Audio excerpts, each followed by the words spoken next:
നമസ്കാരം. അവകാശ പോരാട്ടങ്ങളിൽ മുന്നണി പോരാളി ദ വ്യൂവിൽ ഇന്ന് നമ്മോടൊപ്പം ചേരുന്നു യൂത്ത് കോൺഗ്രസ് സംസ്ഥാന ഉപാധ്യക്ഷൻ ശ്രീ അബിൻ വർക്കി. സ്വാഗതം.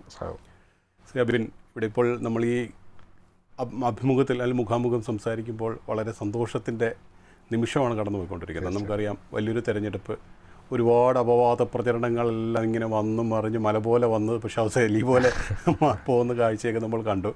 ഉജ്ജ്വലമായ ഒരു വിജയം നമ്മൾ സ്വന്തമാക്കുകയും ചെയ്തു. അപ്പോൾ ഈ അപവാദ പ്രചരണങ്ങളെല്ലാം മറികടക്കുന്ന പ്രചരണ രീതികളൊക്കെ കൊണ്ടുവരുന്നതിൽ അബിൻ വർക്കി അടക്കമുള്ള നിരവധി യുവ നേതാക്കൾ ഉണ്ടായിരുന്നു എന്നുള്ളതാണ് ഈ തെരഞ്ഞെടുപ്പിൻ്റെ ഹൈലൈറ്റ്.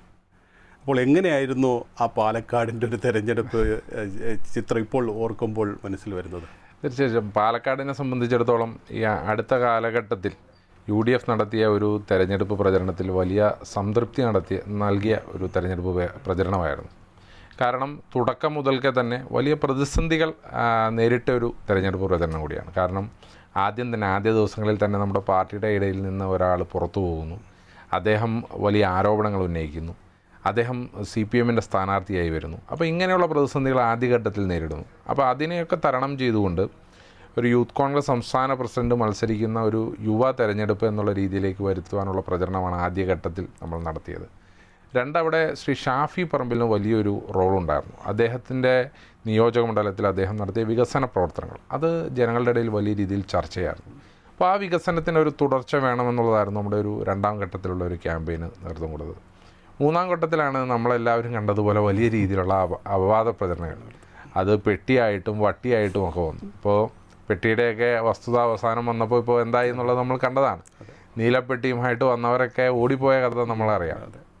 കാരണം ആ നീലപ്പെട്ടി എന്നൊക്കെ പറഞ്ഞുകൊണ്ട് ഒരു ദിവസം നമ്മുടെ വനിതാ നേതാക്കന്മാർ തന്നെ താമസിക്കുന്ന ഹോട്ടൽ മുറിയിലേക്ക് പോലീസ് യാതൊരു വിധത്തിലുള്ള നിയമ നിബന്ധനകളും പാലിക്കാതെ കടന്നു വന്ന് നമ്മൾ കണ്ടതാണ്. അപ്പോൾ അതിന് ശക്തമായ പ്രതിരോധം ഏർപ്പെടുത്തുകയും അത് പിന്നെ നമ്മൾ തന്നെ പർപ്പസ്ഫുള്ളി അതൊരു ക്യാമ്പയിനിൻ്റെ ഭാഗമാക്കി മാറ്റുകയും ആ നീലപ്പെട്ടി, കാരണം CPMും BJPയും ഒന്നിച്ച് നടത്തിയ ഒരു ദുർപ്രചരണമായിരുന്നു. ആ പ്രചരണത്തെ നമ്മൾ ശക്തമായി പ്രതിരോധിച്ചു എന്ന് മാത്രമല്ല, ആ പ്രചരണം നമുക്ക് ഒടുവിൽ ഗുണമായി വരുന്ന രീതിയിലുള്ളത് നമ്മൾ കണ്ടതാണ്. പിന്നെ സ്ഥാനാർത്ഥിക്കെതിരെയൊക്കെ വ്യക്തിപരമായ വലിയ അധിക്ഷേപങ്ങൾ, കൈ കൊടുക്കുന്നില്ല എന്നുള്ള അധിക്ഷേപങ്ങളൊക്കെ വന്നു. അത് കഴിഞ്ഞ് ചില മദ്യം പിടിച്ചതുമായി ബന്ധപ്പെട്ട് അങ്ങനെയൊക്കെ ഏറ്റവും ഒടുവിലായി ഇലക്ഷൻ്റെ ആ നിമിഷത്തിൽ പോലും സ്ഥാനാർത്ഥി അനധികൃതമായി പോളിംഗ് ബൂത്തുകളിൽ കയറുന്നു എന്നുള്ള ആരോപണം വരെ ഈ CPMും BJPയും ഉയർത്തി. അപ്പോൾ അതിനെയൊക്കെ തരണം ചെയ്തുകൊണ്ട് ചരിത്ര ഭൂരിപക്ഷമാണ് പാലക്കാട് കൊടുത്തത്. അപ്പോൾ ആ ചരിത്ര ഭൂരിപക്ഷം കൊടുക്കുമ്പോൾ തന്നെ പാലക്കാട് മുനിസിപ്പാലിറ്റിയിൽ മുൻപെങ്കും നമുക്ക് കിട്ടാത്തത്ര ചരിത്ര ഭൂരിപക്ഷം നമുക്ക് കിട്ടി. 4000 വോട്ടിന് ഭൂരിപക്ഷം. BJPയുടെ കോട്ടകളിൽ കടന്നു കയറിയാണ് നമ്മൾ വോട്ടുകൾ നേടിയത്. എല്ലാ പ്രദേശത്തും സമൂലമായി നമ്മളുടെ ഒരു ഡോമിനൻസ് അവിടെ ഉണ്ടായി.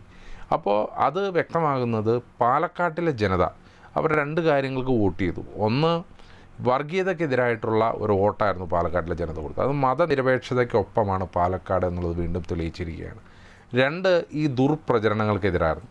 CPMൻ്റെയും BJPയുടെയും ഈ കള്ളപ്രചരണങ്ങൾ, കുപ്രചരണങ്ങൾ, അത് പാലക്കാട്ടിലെ ജനത മുഴുവനായി തള്ളിക്കളഞ്ഞു എന്നുള്ളതിൻ്റെ ഉദാഹരണം കൂടിയാണ് 18,000-ന് മുകളിൽ വോട്ടിൽ വൻ ഭൂരിപക്ഷത്തിൽ രാഹുൽ മാങ്കൂട്ടത്തിൽ വിജയിച്ചു വരാനുള്ള സാഹചര്യം ഉണ്ടായത്. അതിനകത്ത് ഒരു യൂത്ത് കോൺഗ്രസിൻ്റെ പ്രസിഡന്റ് മത്സരിക്കുമ്പോൾ സ്വാഭാവികമായിട്ട് ഞങ്ങൾ യൂത്ത് കോൺഗ്രസ്സുകാർക്ക് വലിയ ഉത്തരവാദിത്തമാണ്. കാരണം ഞങ്ങളുടെ ഒരു സംസ്ഥാന പ്രസിഡന്റ് മത്സരിക്കുക എന്ന് പറഞ്ഞാൽ ഞങ്ങളുടെ സംഘടന പൂർണ്ണമായി അവിടെ ഇൻവോൾവ് ആകേണ്ട ഒരു ഘട്ടമാണ്. ഞങ്ങളുടെ എല്ലാ പ്രവർത്തകരും സംസ്ഥാനത്തുനിന്ന് ഉടനീളം അവിടെ വന്ന് പ്രവർത്തിക്കുക. ഒരു ദിവസമെങ്കിലും ഒരു വീടെങ്കിലും കയറാത്ത ഒരു യൂത്ത് കോൺഗ്രസ് പ്രവർത്തനം കാണില്ല എന്നുള്ളതാണ് ഞങ്ങൾ വിശ്വസിക്കുന്നത്. അപ്പോൾ അങ്ങനെ ഒരു വലിയ രീതിയിലുള്ള പിന്തുണ യൂത്ത് കോൺഗ്രസിനുണ്ടായി. UDYFൻ്റെ ഭാഗത്തു നിന്ന്, UDFൻ്റെ മറ്റ് യുവജന ഘടകകക്ഷികൾ, പ്രത്യേകിച്ച് മുസ്ലിം യൂത്ത് ലീഗിൻ്റെ ഭാഗത്തു നിന്ന് ശ്രീ PK ഫിറോസിൻ്റെ നേതൃത്വത്തിൽ, അതുപോലെ തന്നെ എല്ലാ ഘടകകക്ഷികളുടെ യുവജന സംഘടനകളുടെയും ഭാഗത്തു നിന്നുള്ള വലിയ പിന്തുണ ശ്രീ രാഹുൽ മാങ്കൂട്ടത്തിൻ്റെ തെരഞ്ഞെടുപ്പ് വിജയത്തിന് കാരണമായിട്ടുണ്ട്. അതുകൊണ്ട് തന്നെ ഒരു UDF പ്രവർത്തകൻ എന്നുള്ള നിലയിൽ വലിയ രീതിയിലുള്ള സംതൃപ്തിയാണ് പാലക്കാട്ടിലെ വിജയം ഞങ്ങൾക്ക് സമ്മാനിച്ചത്. തീർച്ചയായും. ഇവിടെ ഇപ്പോൾ ഈ അടുത്ത കാലത്തായി കഴിഞ്ഞ കുറേ തിരഞ്ഞെടുപ്പുകൾ പരിശോധിക്കുമ്പോൾ ഈ CPM എടുക്കുന്ന പല നിലപാടുകളും പല തീരുമാനങ്ങളും ബൂമറാങ് പോലെ തിരിച്ചടിക്കുന്ന കാഴ്ച നമ്മൾ കണ്ടിട്ടുള്ളത്. എന്താണ് ഈ CPMന് സംഭവിക്കുന്നത് എന്ന ചോദ്യം സാധാരണക്കാരായ നിരവധി ജനങ്ങൾ ചോദിക്കുന്നുണ്ട്. അതിൻ്റെ ഒരു അഭിപ്രായത്തിൽ എന്തിനാണ് ഇത്തരം നിലപാടുകൾ സ്വീകരിച്ച് ഈ വർഗീയതയെ കൂട്ടുപിടിക്കുന്നത് അടക്കമുള്ള നിലപാടുകളിലേക്ക് CPM മാറുന്ന സാഹചര്യം എന്തുകൊണ്ടാകാം? ഒന്ന്, കമ്മ്യൂണിസ്റ്റ് പാർട്ടികളുടെ ചരിത്രത്തിൽ തന്നെ മൂല്യച്യുതിയാണ് ഉണ്ടായിട്ടുള്ളത്. അതിൽ സംശയം വേണ്ട. കേരളത്തിലെ CPM-ൽ കുറേ കാലങ്ങൾക്ക് മുമ്പ് വരെ, അത് പ്രത്യേകിച്ച് ശ്രീ പിണറായി വിജയൻ്റെ മുൻ കാലഘട്ടം വരെ, അതിൽ ഒരു ഐഡിയോളജിക്കലായിട്ടുള്ള അവർ നിൽക്കുന്ന പ്രത്യയശാസ്ത്രത്തിൽ അവർക്ക് ക്ലാരിറ്റി ഉണ്ടായിരുന്നു.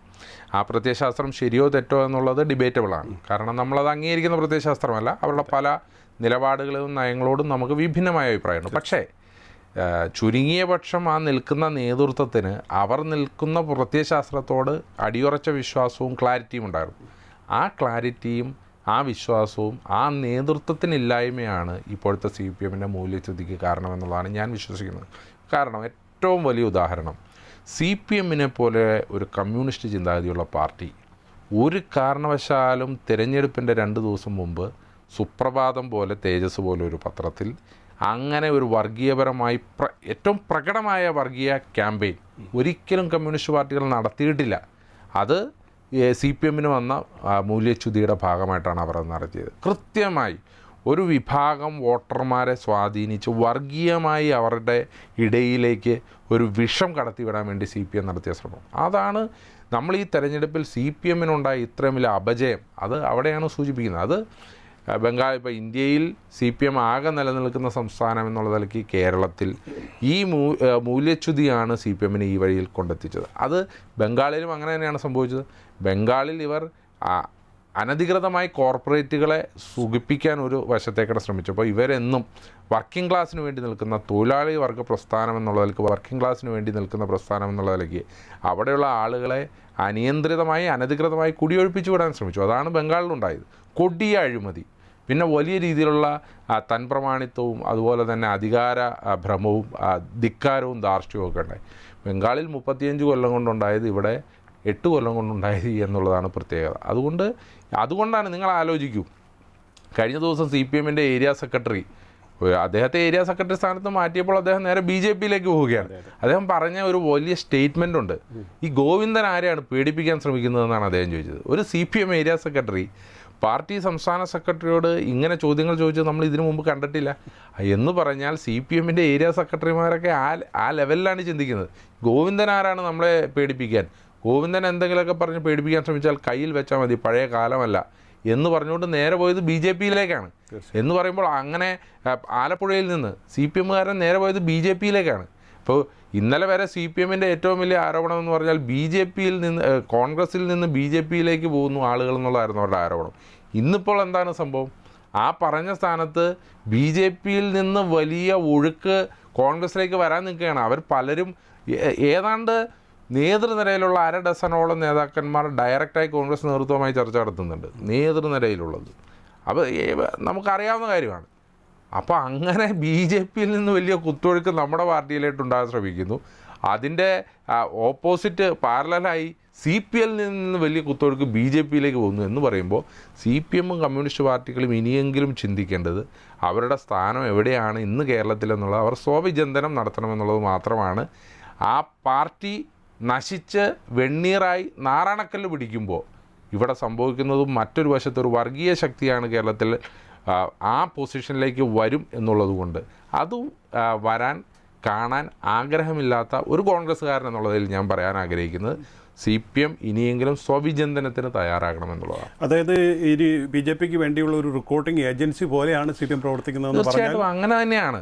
കാരണം നിങ്ങൾ ഈ അടുത്ത കാലഘട്ടത്തിലെ ഓരോ സംഭവവികാസങ്ങൾ എടുക്കൂ. CPM-ൽ നിന്ന് രാജിവെച്ചാൽ നേരെ BJP-യിലേക്കാണ് പോകുന്നത്. അതുമാത്രമല്ല, കഴിഞ്ഞ പാർലമെൻറ്റ് തിരഞ്ഞെടുപ്പിൻ്റെ വോട്ടിംഗ് പാറ്റേൺ നമ്മൾ പഠിച്ചാൽ വോട്ടുകൾ BJP-ക്ക് എവിടെ കൂടിയിട്ടുണ്ടോ ആ കൂടിയിടത്തൊക്കെ CPM-ൻ്റെ വോട്ട് വലിയ ഇടിവ് നടത്തി. ഇപ്പോൾ ആലപ്പുഴയിൽ, കണ്ണൂർ കഴിഞ്ഞാൽ CPM-ന് ഏറ്റവും വലിയ വളക്കൂറുള്ള മണ്ണാണ് ആലപ്പുഴ. ആ ആലപ്പുഴയിൽ എന്താണ് സംഭവം? കരുനാഗപ്പള്ളിയിൽ CPM 3-ാം സ്ഥാനത്താണ്, BJP 2-ാം സ്ഥാനത്താണ്. കായംകുളത്ത് CPM 3-ാം സ്ഥാനത്താണ്, BJP 2-ാം സ്ഥാനത്താണ്. ഹരിപ്പാട് CPM 3-ാം സ്ഥാനത്താണ്, BJP 2-ാം സ്ഥാനത്താണ്. അമ്പലപ്പുഴ CPM-ഉം BJP-യും തമ്മിൽ 2-3 സ്ഥാനങ്ങൾ തമ്മിൽ 100 വോട്ടിൻ്റെ വ്യത്യാസം എന്ന് പറയുമ്പോൾ CPM-ൽ നിന്ന് വോട്ടുകൾ കുത്തൊഴുക്കായി BJP-യിലോട്ട് പോയി എന്ന് പറയുമ്പോൾ CPM അവിടെയാണ്. അവർ പുനർവിചിന്തനം നടത്തേണ്ടത് അവിടെയാണ്. അവർ പക്ഷേ പുനർവിചിന്തനം നടത്തി തീരുമാനമെടുത്തത് എന്താണ്? ഇത്രയും നാൾ ന്യൂനപക്ഷ പ്രീണനം നടത്തി ന്യൂനപക്ഷ വർഗീയതയെ പ്രോത്സാഹിപ്പിച്ചു. അപ്പോൾ ഇപ്പോൾ നമ്മൾ എടുത്ത തീരുമാനം തെറ്റായി. അതുകൊണ്ട് നയപരമായ വ്യത്യാസം, ന്യൂനപക്ഷങ്ങളെ അപ്പുറം നിർത്തുക, ഭൂരിപക്ഷ പ്രീണനം നടത്തുക എന്നുള്ളതാണ്.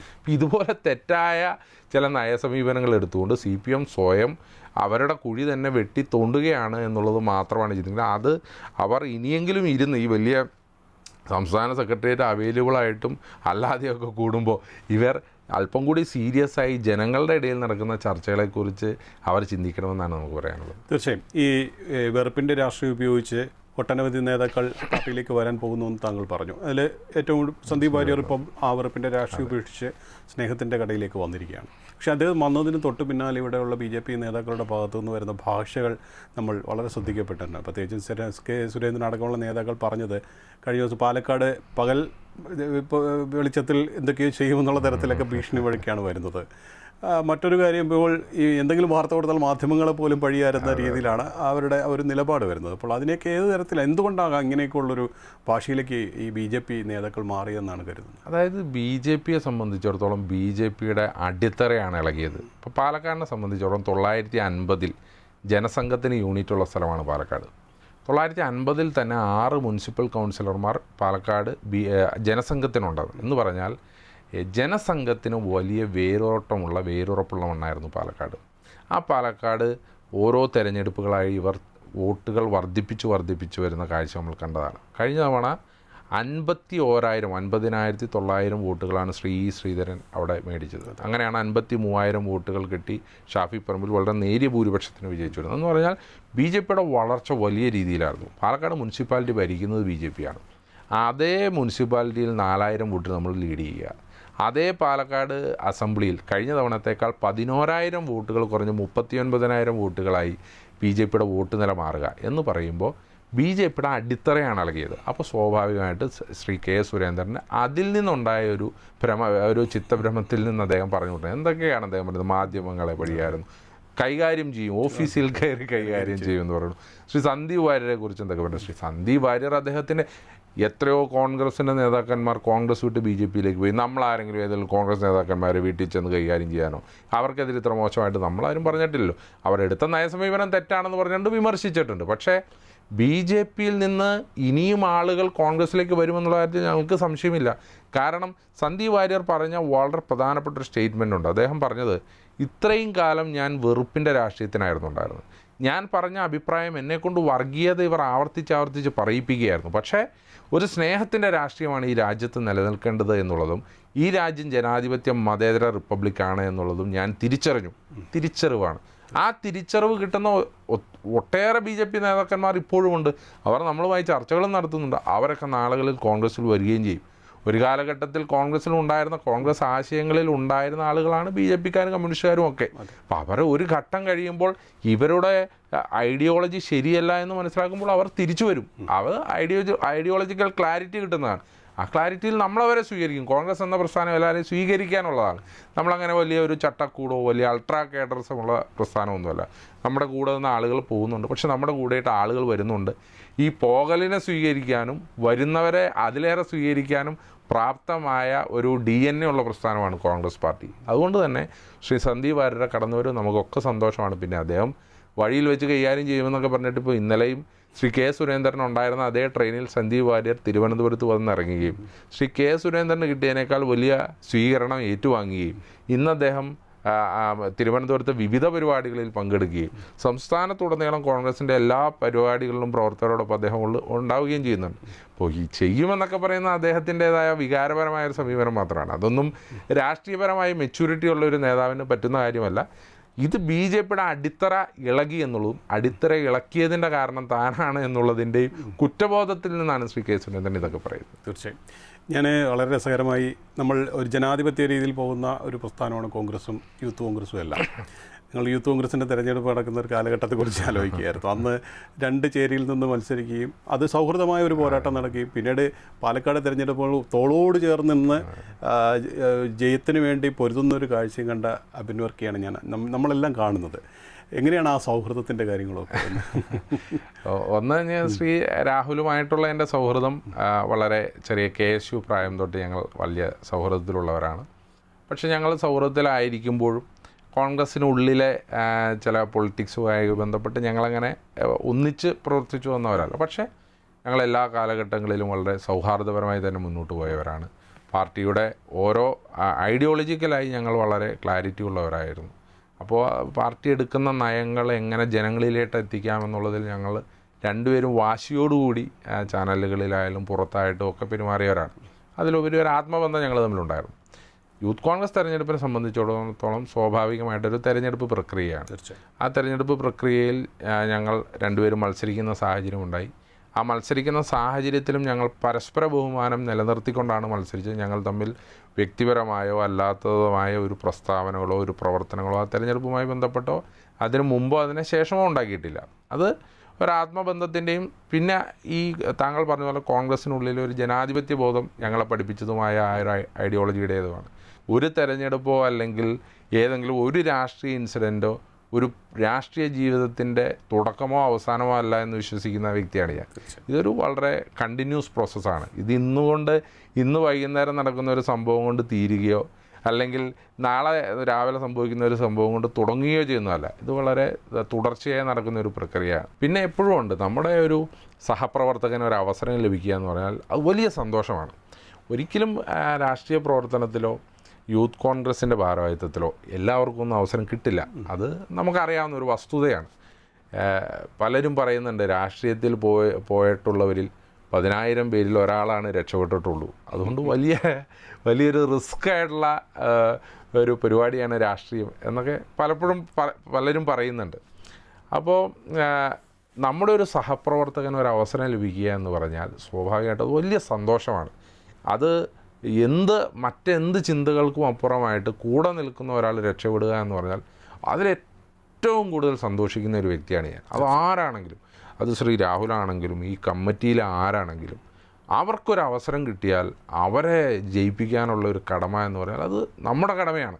അത് എനിക്ക് അവസരം കിട്ടിയോ ഇല്ലയോ എന്നുള്ളതല്ല, കൂടെ നിൽക്കുന്ന ഒരാൾക്കൊരവസരം ലഭിക്കുക എന്ന് പറഞ്ഞാൽ അതൊരു വലിയ സന്തോഷമാണ്. അപ്പോൾ അത് തന്നെയാണ് ശ്രീ രാഹുലിനെ പോലൊരു വ്യക്തിക്ക് തുടക്കത്തിൽ തന്നെ ഈ ഒരു അവസരം ലഭിക്കുക എന്ന് പറഞ്ഞാൽ അദ്ദേഹത്തിന് നിയമസഭയിൽ പോകാനും ഒക്കെ ഒരു അവസരം ലഭിക്കാൻ കൂടെയുള്ള ഒരാൾ രക്ഷപ്പെടുക. ആ രക്ഷപ്പെടലിന് ഏറ്റവും കൂടുതൽ മനസ്സുകൊണ്ട് സന്തോഷിക്കുകയും മനസ്സുകൊണ്ട് അംഗീകരിക്കുകയും അതിനുവേണ്ടി പ്രാർത്ഥിക്കുകയും അതിനുവേണ്ടി പ്രവർത്തിക്കുകയും ചെയ്യുന്ന ഒരു വ്യക്തിയാണ് എനിക്ക് അങ്ങനെയാണ് അതിനെ ഉൾക്കൊള്ളാൻ സാധിക്കുള്ളൂ. അതുകൊണ്ടാണ് ശ്രീ രാഹുലിൻ്റെ തെരഞ്ഞെടുപ്പ് പ്രവർത്തനത്തിൻ്റെ ആദ്യ ദിവസം മുതൽ എനിക്ക് വലിയ സന്തോഷമുണ്ട്.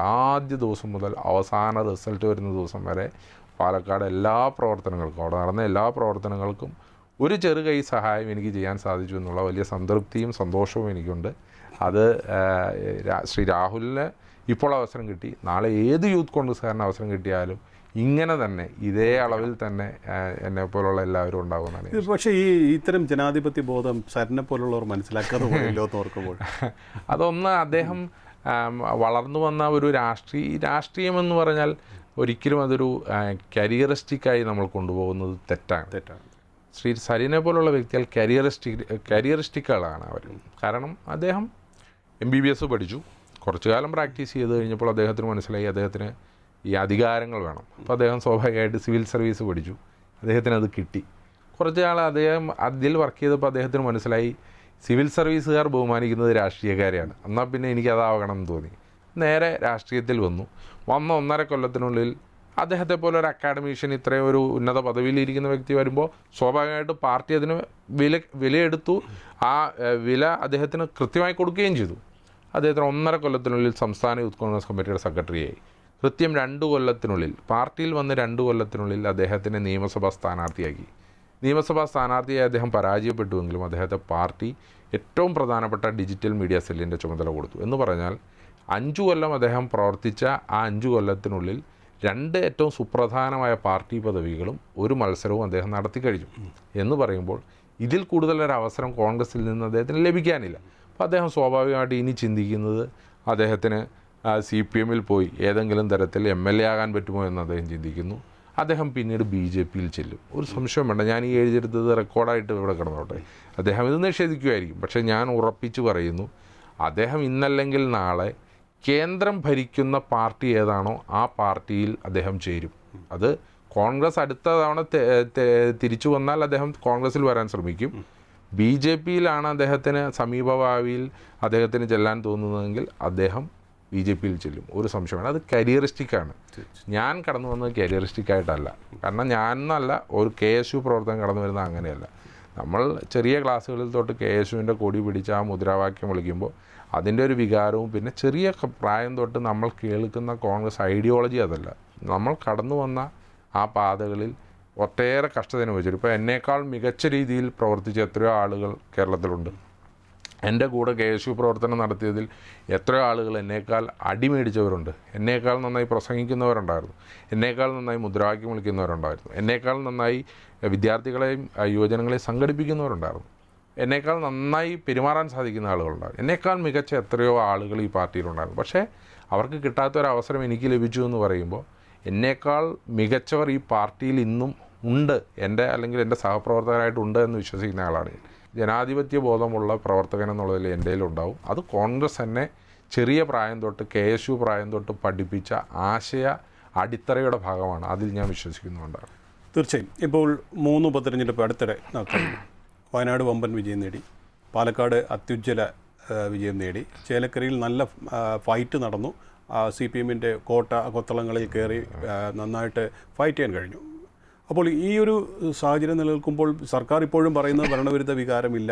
അതിൻ്റെ ഉദാഹരണമാണ് ചേലക്കര എന്നൊക്കെ പറയുന്നുണ്ടെങ്കിൽ കൂടിയും ഭരണവിരുദ്ധ വികാരം ഉണ്ടായിരുന്നു എന്നതിൻ്റെ ഏറ്റവും വലിയ തെളിവാണ് അവിടെ വോട്ട് ശതമാനം കുറഞ്ഞു എന്നുള്ള കാര്യത്തിൽ യാതൊരു സംശയവുമില്ല. അങ്ങനെയാണല്ലോ വിലയിരുത്തൽ വരുന്നത്. പക്ഷേ ഇനി വരാനിരിക്കുന്ന കാര്യങ്ങൾ, ഒന്ന് ഈ ഭരണവിരുദ്ധ വികാരത്ത് ഇല്ലേ എന്നുള്ളൊരു ചോദ്യം. അതിനൊപ്പം തന്നെ ഇനി പഞ്ചായത്ത് തദ്ദേശ സ്ഥാപന തെരഞ്ഞെടുപ്പ് നടക്കുന്നു, തൊട്ട് പിന്നാലെ നിയമസഭയിലേക്കുള്ള തെരഞ്ഞെടുപ്പ് വരാനിരിക്കുന്നു. അപ്പോൾ ഇനിയുള്ള മണിക്കൂറുകൾ പ്രത്യേകിച്ച് യൂത്ത് കോൺഗ്രസിനെയൊക്കെ സംബന്ധിച്ച് പോരാട്ടങ്ങളുടെ ദിനങ്ങളും ജനങ്ങളിലേക്ക് കൂടുതൽ ഇറങ്ങിച്ചെല്ലേണ്ട ദിവസങ്ങൾ തന്നെയല്ലേ? അല്ല, തീർച്ചയായിട്ടും അതെ. ഇവിടെ ഒരു വലിയ ഭരണവിരുദ്ധ വികാരമുണ്ടെന്നുള്ള കാര്യത്തിൽ സംശയം വേണ്ട. അതിൻ്റെ ഏറ്റവും പ്രകടമായ ഉദാഹരണമാണ് കേരളത്തിൻ്റെ മുഖ്യമന്ത്രി ആകെ 2-3 പൊതുയോഗങ്ങളിലാണ് ചേലക്കരയിലും പാലക്കാടും പ്രസംഗിച്ചുള്ളൂ. കാരണം അദ്ദേഹത്തിൻ്റെ PR ടീം അദ്ദേഹത്തിനോട് പറഞ്ഞിട്ടുണ്ട്, അദ്ദേഹത്തിൻ്റെ മുഖം പാലക്കാടോ ചേലക്കരയിലോ കണ്ടാൽ ജനം ഓടിച്ചെന്ന് UDFന് വോട്ട് ചെയ്യാനുള്ള ഒരു ആവേശം കാണിക്കുമെന്ന് പറഞ്ഞിട്ടുണ്ട്. അതുകൊണ്ട് തന്നെയാണ് അദ്ദേഹം വളരെ ചുരുങ്ങിയ ലെവലിൽ മാത്രമാണ് അവിടെ ക്യാമ്പയിൻ നടത്തിയുള്ളൂ. അദ്ദേഹം ഒരു ഘട്ടത്തിൽ പോലും ഇത് ഭരണത്തിൻ്റെ വിലയിരുത്തലാകുമെന്ന് പറഞ്ഞിട്ടുമില്ല. അത്ര ഉറപ്പുള്ള ആളാണെങ്കിൽ ഭരണത്തിൻ്റെ വിലയിരുത്തലാകുമെന്ന് പറയണ്ടേ. ചേലക്കരയിൽ 40,000 വോട്ടിന് ജയിച്ച വലിയ കോട്ടയായിരുന്ന ചേലക്കരയിലാണ് 12,000 വോട്ടിൻ്റെ ഭൂരിപക്ഷത്തിലേക്ക് താഴുന്നത്. അതും ശ്രീ K. രാധാകൃഷ്ണനും ശ്രീ UR പ്രദീപും CPMൻ്റെ ഉപതെരഞ്ഞെടുപ്പ് മിഷനറി മുഴുവൻ വർക്ക് ചെയ്യുന്ന ഒരു തെരഞ്ഞെടുപ്പിലാണ് എന്ന് പറയുമ്പോൾ അവിടെ ഏതാണ്ട് 18,000 വോട്ടിൻ്റെ ഡിഫറൻസാണ് CPMനുണ്ടായിട്ടുള്ളത്. അത് ഭരണവിരുദ്ധ വികാരത്തിൻ്റെ വോട്ട് തന്നെയാണ്. 2, വയനാട്ടിലായിക്കൊള്ളട്ടെ, ഇപ്പോൾ കഴിഞ്ഞ 5 മാസത്തിന് മുമ്പ് നടന്ന തെരഞ്ഞെടുപ്പിൽ കിട്ടിയതിനേക്കാൾ വലിയ ഭൂരിപക്ഷം നമുക്ക് ലഭിക്കുകയാണ്. പാലക്കാടും സമാനമായ സാഹചര്യമാണ്. കേരളത്തിലുടനീളം ഭരണവിരുദ്ധ വികാരമുണ്ടെന്നുള്ള കാര്യത്തിൽ യാതൊരു സംശയവും വേണ്ട. അത് കേരളത്തിലെ ജനങ്ങൾ പറയുന്നതന്നെ. എന്തിനാണ് അനുകൂലം പോയിട്ട് ഈ ഭരണത്തെക്കുറിച്ച് പറയാൻ പറ്റിയ എന്ത് വികാരമാണുള്ളത്? ഇവിടെ വിലക്കയറ്റത്തിൻ്റെ കാര്യം, വിലക്കയറ്റം കാരണം ഇന്നും നട്ടം തിരികെയാണ്. വൈദ്യുതി ചാർജ് ഇപ്പോഴും വർദ്ധിപ്പിക്കാനിരിക്കുകയാണ്. സാധാരണക്കാരനെ ബാധിക്കുന്ന എല്ലാ വിഷയങ്ങളിലും, റോഡ്, വെള്ളം, വൈദ്യുതി, ഭക്ഷണം മുതലായ എല്ലാ വിഷയങ്ങളിലും ഈ സർക്കാർ പരാജയമാണ്. ഇപ്പോൾ കേരളത്തിലെ ഏതെങ്കിലും റോഡ് പണി നടക്കുകയാണെന്നുള്ളത് സത്യമാണ്. കേരളത്തിലെ ഏതെങ്കിലും ഒരു റോഡ് പൊളിക്കാത്ത ഏതെങ്കിലും ഒരു റോഡ് കേരളത്തിലുണ്ടോ? ഒരു റോഡുമില്ല. കേരളത്തിൻ്റെ ഗ്രാമീണ റോഡുകളിൽ പോലും 2 വശങ്ങളിലും പൊളിച്ചിട്ടിരിക്കുകയാണ്. കേരളത്തിലെ എല്ലാ നാഷണൽ ഹൈവേയുടെ 2 വശം പൊളിച്ചിട്ടിരിക്കുകയാണ്. ഒരു പണി തുടങ്ങിയിട്ട് കുറേ കാലമായി പണി നടക്കുന്നുണ്ട്, പക്ഷേ അവിടെ പണി നടന്നുകൊണ്ടിരിക്കുകയാണ്. തിരുവനന്തപുരം കോർപ്പറേഷൻ്റെ പൊളിച്ച റോഡുകളുടെ എണ്ണം നോക്കിയാൽ എത്ര എണ്ണമാണ്? ആ പൊളിച്ച റോഡുകൾ ശരിയാക്കിയിട്ടുണ്ടോ? എന്നാൽ ഈ പൊളിച്ച ഡ്രെയിനേജുകൾ എവിടെയെങ്കിലും ശരിയാക്കിയിട്ടുണ്ടോ എന്ന് പറയുമ്പോൾ കേരളത്തിൻ്റെ അടിസ്ഥാന വികസനത്തിൽ തന്നെ അടിസ്ഥാനപരമായ റോഡിൽ വലിയ വിഷയമാണ്. ഭക്ഷണത്തിൻ്റെ കാര്യത്തിൽ വിലക്കയറ്റം അതിപ്രധാനമാണ്. വൈദ്യുതിയുടെ കാര്യത്തിൽ ഇപ്പോൾ വലിയ രീതിയിലുള്ള വർധനവ് വരാൻ പോവുകയാണ്. അപ്പോൾ ഇങ്ങനെ ഏറ്റവും ബേസിക്കായിട്ടുള്ള ആവശ്യങ്ങൾ ജനങ്ങളുടെ ഇടയിൽ തന്നെ ഈ സർക്കാർ പരാജയമാണ് എന്നുള്ളത് ഇവിടെ വെളിവായിട്ടിരിക്കുകയാണ്. അതുമാത്രമല്ല, കേരളത്തിൽ വളർന്നുകൊണ്ടിരിക്കുന്ന പോലീസിൻ്റെ ഭാഗത്തു നിന്നുണ്ടാകുന്ന വിഷയങ്ങൾ, ഇങ്ങനെ ഒട്ടേറെ പ്രശ്നങ്ങളുണ്ട്. ഇതിലൊക്കെ ജനം വലിയ അസ്വസ്ഥരാണ്. ഇത് ഭരണവിരുദ്ധ വികാരമാണ്. അതിലുപരിയാണ് സർക്കാരും അതുപോലെ തന്നെ മന്ത്രിമാരുടെയും പാർട്ടിക്കാരുടെയും വലിയ രീതിയിലുള്ള ധാർഷ്ട്യവും ധിക്കാരവും അഹങ്കാരവും. അത് ഈ ഭരണ തുടർച്ച കിട്ടിയപ്പോൾ അത് വലിയ പാരമ്യത്തിലെത്തിയിരിക്കുകയാണ്. പാർട്ടിയുടെ ഇപ്പോഴത്തെ സമ്മേളനം നടക്കുമ്പോൾ അറിയാം, ലോക്കൽ നേതാക്കന്മാരെല്ലാം വലിയ കോടീശ്വരന്മാരായി മാറി. പണ്ടത്തെ ഏരിയ സെക്രട്ടറിനെയൊക്കെ നമുക്ക് കണ്ടാലറിയാം. കാരണം ആ നാട്ടിലെ ഏറ്റവും കൊള്ളാവുന്ന കമ്മ്യൂണിസ്റ്റുകാരൻ ഏരിയ സെക്രട്ടറി. ഇന്ന് ഏരിയ സെക്രട്ടറി നടക്കുന്നത് വില കൂടിയ ലക്ഷറി വണ്ടിയിൽ വലിയ മാലയും ഒക്കെ ഇട്ട് വലിയ കൂടിയ ലക്ഷക്കണക്കിന് രൂപയുടെ ഫോണും പിടിച്ച് വലിയ കോർപ്പറേറ്റ് മുതലാളി നടക്കും പോലെയാണ് ഏരിയ സെക്രട്ടറിമാർ നടക്കുന്നത്. അതുകൊണ്ടാണ് ഏരിയ സെക്രട്ടറി സ്ഥാനം കൊടുക്കാതിരിക്കുമ്പോൾ നേരെ BJP-യിലേക്ക് പോകുന്ന സാഹചര്യമൊക്കെ ഉണ്ടാകുന്നത്. ജില്ലാ സെക്രട്ടറിമാരൊക്കെ ആണെങ്കിൽ കോടാനുകോടികൾ ഉണ്ടാക്കി. കേരളത്തിലെ ജില്ലാ സെക്രട്ടറിമാരുടെ കണക്കുകൾ എടുത്താൽ ഇപ്പോൾ മധു മുല്ലശ്ശേരി പറഞ്ഞത് വി ജോയിയെ കുറിച്ചാണ്. വി ജോയിക്കെതിരെ ആരോപണം ഉന്നയിച്ചത് അതേ കമ്മിറ്റിയിലെ ഏരിയ സെക്രട്ടറിയാണ്. എന്തൊക്കെ ആരോപണം ഉന്നയിച്ചത്? ഇപ്പോൾ ടോളുമായി ബന്ധപ്പെട്ട ആരോപണങ്ങൾ, അതുപോലെ തിരുവനന്തപുരത്ത് നടത്തുന്ന വലിയ രീതിയിലുള്ള അഴിമതികൾ, ഡീലുകൾ, അതുപോലെ ഇടുക്കിയിലെ ജില്ലാ സെക്രട്ടറിക്കെതിരെ ഉന്നയിച്ചത് CPM-കാർ തന്നെയാണ്. വലിയ രീതിയിലുള്ള അഴിമതികളുടെ കഥ പറയുന്നുണ്ട്. അങ്ങനെ ഒട്ടേറെ ജില്ലാ സെക്രട്ടറിമാരെ കുറിച്ച് പറയുന്നു. അപ്പോൾ കേരളത്തിൽ പാർട്ടിയും സർക്കാരും ദിനം പ്രതി ഇവിടെ വലിയ ജനവിരുദ്ധതയുടെ ഒരു പാത്രങ്ങളായി മാറിക്കൊണ്ടിരിക്കുകയാണ്. അതുകൊണ്ട് യൂത്ത് കോൺഗ്രസിൻ്റെ ഭാഗത്തു നിന്ന് ശക്തമായ പോരാട്ടം അത് ഓരോ വിഷയങ്ങളിലും ഉണ്ടാവും. നമ്മൾ ഏത് വിഷയത്തിൽ സമരം ചെയ്യുമെന്നുള്ള കൺഫ്യൂഷനാണ് നമുക്ക്. ഒരു ദിവസം ഒരു വിഷയം ഉണ്ടായാൽ പിറ്റേ ദിവസം അടുത്ത വിഷയമാണ്. അപ്പോൾ ഇതിന് തുടർച്ചയായ സമരം ചെയ്യാൻ പോലും പറ്റുന്നില്ല എന്നുള്ളതാണ്. സമരങ്ങളെ അടിച്ചമർത്താൻ നോക്കുക. ശക്തമായ യൂത്ത് കോൺഗ്രസ് യുവജന പോരാട്ടവുമായി തെരുവിലുണ്ടാവും. സമരങ്ങളുമായിട്ടും പ്രത്യേകമായ ആശയപ്രചരണങ്ങളുമായിട്ട് യൂത്ത് കോൺഗ്രസിൻ്റെ ശക്തമായ സാന്നിധ്യം അടുത്ത 1.5 കൊല്ലവും ഉണ്ടാവും. അത് പഞ്ചായത്ത് തെരഞ്ഞെടുപ്പ് കോൺസെൻട്രേറ്റ് ചെയ്തുകൊണ്ടുള്ള സംഘടനാ പ്രവർത്തനത്തിനും ഞങ്ങൾ മുന്നിട്ടിറങ്ങാൻ തീരുമാനിച്ചിട്ടുണ്ട്. ഞങ്ങളൊരു യങ് ഇന്ത്യ എന്ന പരിപാടി തുടങ്ങി വെച്ചിരുന്നു. അത് വയനാട് ദുരന്തമുണ്ടായപ്പോഴാണ് അത് എറണാകുളത്ത് വെച്ച് താൽക്കാലികമായി നിർത്തിവെക്കേണ്ടി വന്നു. പിന്നെ തെരഞ്ഞെടുപ്പുമായി ബന്ധപ്പെട്ട് തിരക്കിലായിപ്പോയി. അത് വീണ്ടും റീസ്റ്റാർട്ട് ചെയ്യുന്നുണ്ട്. ഞങ്ങളെല്ലാ ബൂത്തുകളിലും ഒരു പ്രവർത്തകന് ചുമതല കൊടുത്തുകൊണ്ട് ആ ബൂത്തിൽ യൂണിറ്റ് കമ്മിറ്റികൾ രൂപീകരിക്കുക എന്നുള്ളതാണ് സംഘടനാപരമായി വലിയൊരു വർക്ക് നടത്താൻ ഉദ്ദേശിക്കുന്നത്. അത് പഞ്ചായത്ത് തിരഞ്ഞെടുപ്പിനെ മുന്നിൽ കണ്ടുകൊണ്ടാണ്. പഞ്ചായത്ത് തിരഞ്ഞെടുപ്പിൽ സുശക്തമായ ഒരു യുവജന സംഘടന പ്രവർത്തിക്കുന്ന രീതിയിൽ യൂത്ത് കോൺഗ്രസിന് മാറാൻ സാധിക്കണം. അതിനു വേണ്ടിയിട്ടുള്ള പ്രവർത്തനങ്ങളാണ് നടത്താൻ ഉദ്ദേശിക്കുന്നത്. ഈ സമരത്തിൻ്റെ കാര്യം പറഞ്ഞപ്പോൾ, ഈ വയനാടിൻ്റെ കാര്യം പറഞ്ഞപ്പോൾ, അവിടുത്തെ വയനാട്ടിലെ ജനത അനുഭവിച്ച ദുരന്തം നമ്മുടെ മനസ്സിൽ ഇപ്പോഴും ഉണ്ട്. അപ്പോൾ കേന്ദ്രത്തിൻ്റെ നിന്ന് കിട്ടേണ്ട സഹായങ്ങൾ വേണമെന്ന് ആവശ്യപ്പെട്ടുകൊണ്ട് യൂത്ത് കോൺഗ്രസ് വലിയൊരു സമരം നടത്തിയിരുന്നു.